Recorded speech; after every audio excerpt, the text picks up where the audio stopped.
Hello जय जगन्नाथ। आशा करें आपण मैंने भलरे थे।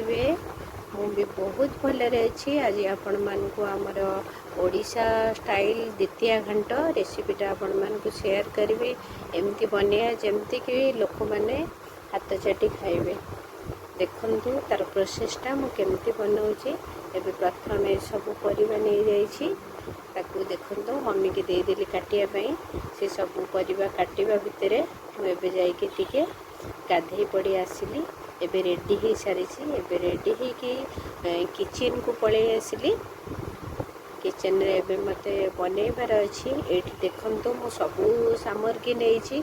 एठी देखंतु प्रथमे एठी सब काटी नहीं सब परिबा सब प्रकार डाली बुट डाली मटर डाली एगुड़ा सब कला बुट एगुड़ा सब भिजे रखी थी।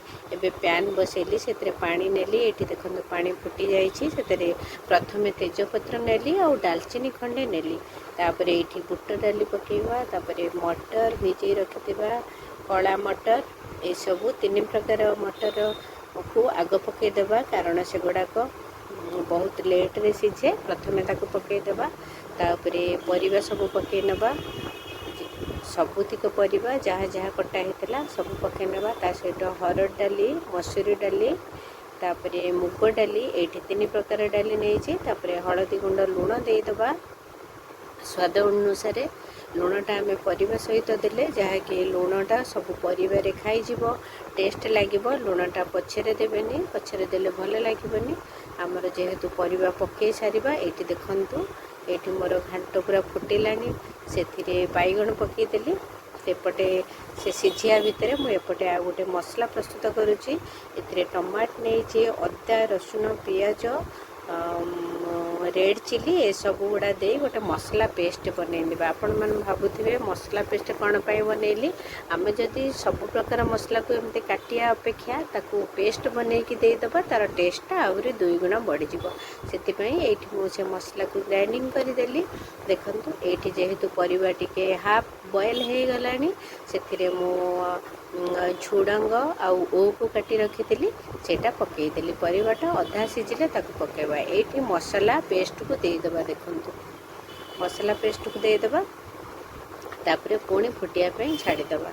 मसलाटा ता सहित मिक्स हो। ये आउ गोटे मसला पाउडर प्रस्तुत करवा। ये डालचीन नहीं ता सहित जीरा मिक्स पंचुफुटन टी मिसई दे ताकू टिके हल्का भाजी नवा ड्राई रोस्ट करदेबा। तापर ये ग्राइंडिंग करदेबा। देखंतु ये गोटे मसला पाउडर मोर प्रस्तुत हो गला। एबे देखंतु डालमा हमर पूरा परफेक्ट हो गलानी। पूरा माने बढ़िया से हो गलानी। देखो पूरा सिझी गलानी। एठी मु नड़िया कोरा पकेइली ता सहित कटा होइतिबा नड़िया कटा पीस भी पकई नेली। नड़िया पकेला परे ताको भल से पुणी गोलाई नबा। तापरे एपटे पैन बसैली ऑयल नेली सुखिला लंका नेली तापरे पंचफुटन नेली जीरा नेली ता सहित टिके भूषम पत्र नहीं तड़का लगे ये प्रस्तुत करते। देखंतु एठी मोर तड़का लगे देली। देखंतु केते बढ़िया से माने कलरफुल टेक्सचर पूरा बढ़िया से ही घंटटा बहुत परफेक्ट होइछि। एबे आमे तड़का लगे पुणी ताको भल से मिक्स करदेबा। तापरे एठी ग्राइंडिंग करथबा मसला को ऐड करिबा ता सहित जीरा लंका गुंड से भी गोटे पाउडर को ऐड करिबा। ऐड करी ताको भल से घांट को गोलाई नबा। देखंतु बहुत बढ़िया से होइछि परफेक्ट होइछि। बढ़िया माने पूरा ग्रेवी होइछि बढ़िया से। तापरे हमें गाय घी टिके पछरे ऐड करिबा। ऐड करी ताको गोलाई नबा। पूरा माने परफेक्ट होइछि डालमा सॉरी घांटटा परफेक्ट होइछि पूरा डन। एबे मु घांट को एठी ठंडा करिया पे छाड़ी देली।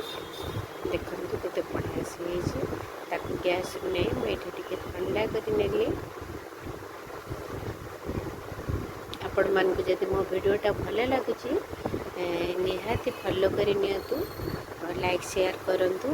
एठी मु सर्व करूछि। देखंतु आपण माने निहाती हमर द्वितीय घंट जेहेतु आम ओडियार परंपरा से परंपरा गुड़े को बनैबा बहुत बढ़िया। पिला मानकु सबु आमर ओकेजन रे बनै देले से मान भी जानिबे आमर ओडियार जेकोसी सबु 12 मास रे 13 पर्व रहिली। जय जगन्नाथ।